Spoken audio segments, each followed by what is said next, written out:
प्रीतम, पुणेकरांची सकाळ अतिशय दुःखद झाल्याचं आपण आता म्हणू शकतो, कारण हे वावगं ठरणार नाही. कारण सकाळी सकाळी पुणेकर जेव्हा कामाकडे जायला निघतात तेव्हा बऱ्याचशा पेट्रोल पंपावरती असं चित्र असतं की प्रत्येक जण तिथे पेट्रोल भरण्यासाठी आलेला असतो, कारण कुठेही आपली गाडी बंद पडू नये याची चिंता पुणेकरांना कायम भेडसावत असते.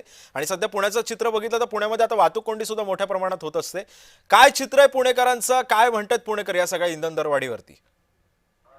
खरं तर शिंदेसाठी काही मागच्या आठवड्यामध्ये पंतप्रधान नरेंद्र मोदींनी देशाला आवाहन केलं होतं की सार्वजनिक वाहतूक व्यवस्थेचा वापर करा, इंधनाचा वापर करा. आज पडताना पाहायला मिळत आहेत. आंतरराष्ट्रीय स्तरामध्ये कच्च्या तेलाच्या किमतीमध्ये बदल झाल्यानंतर पुण्यात देखील आणि देशभरामध्ये देखील पेट्रोल आणि डिझेलच्या किमतीमध्ये वाढलेल्या आहेत. पुण्यामध्ये पेट्रोल जे आहे ते आता 106.92 रुपये, तर डिझेल हे 90 रुपयाहून 93 रुपयावरती गेलेलं आहे. त्याच्यामुळे सर्वसामान्यांच्या खिशाला झळ बसतच आहे आणि त्यामुळे ट्रॅफिकचा जो काही प्रश्न आहे तो सुटतच नाही. आणि त्याच्यामध्ये आणखीन आता इंधन हे जळणार आहे, त्याच्यामुळे पुणेकरांच्या खिशालाही झळ बसतात.